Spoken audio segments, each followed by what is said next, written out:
When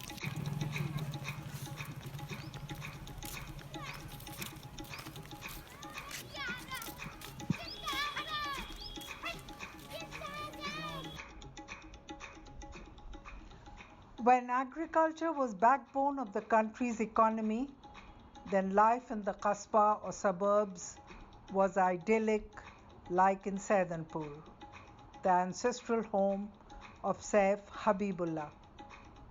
This is around the Barabanki area. Saif's ancestors have been living in Saidanpur since the 12th century. Historians talk about the uniqueness of the Indo-Persian way of life practiced in the Qasba. There was culture, high moral order, and an uncomplicated lifestyle. Life in between the city and the countryside was almost civilized.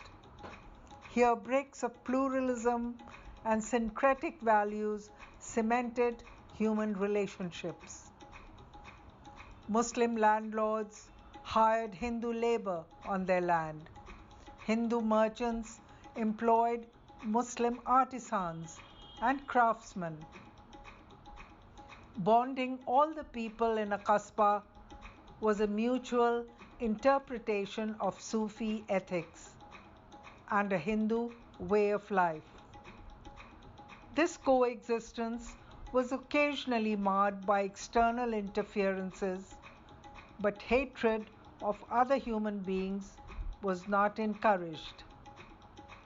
Friendship, cooperation, and coexistence characterized daily interaction between Hindus and Muslims. Peasants and craftsmen bonded at the many festivals, melas, and shared religious traditions. The gentry was conscious of having fashioned a civilized world opposed to the manipulating materialism of life in the city. The tone and tenor of life in Awadh is described by a Urdu writer of the time like this. When the conch sounded in the temples, the Muslims heard the voice of unity and kinship. When the call for prayer sounded, the mellifluous voice entranced the Hindu to accept Allah's greatness. During Muharram, Hindus and Muslims walked shoulder to shoulder, reciting elegies and dirge. Music did not provoke violence, nor did the people tree cause conflict. The slaughter of animals during Bakrid did not lead to human killings, be it matters of religious or matters temporal. Hindus and Muslims were like sugar in milk. This is the Awadh I grew up in. Haji Waris Ali Shah of Deva Sharif used to come and stay at our residence here in Waris Manzil. He was a friend of Sheikh Inayatullah, and this is in the late 1800s. This upper portion was built in 1870 by Sheikh Inayatullah for his guests. And Haji Sahab would come and stay here. He was a great murid of Haji Sahab. They went on Hajj together. They also bought back the Qadme Rasool from Mecca, which is here in the village. And I think one of the only two places where the Qadme Rasool exists. There's one in Lucknow and there's one here in Shahnajar. And Sheikh Nath, if you look at his pictures, you'll see he left as a very young man.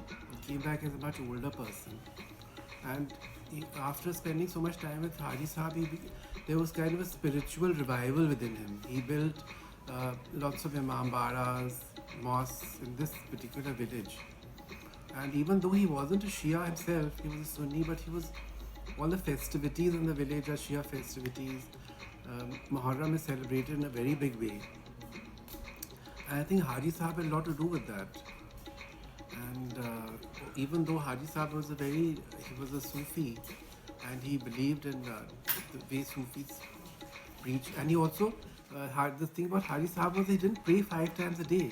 So people said, isn't that's blasphemy? You don't pray 5 times a day. So he said, but I'm constantly in prayer.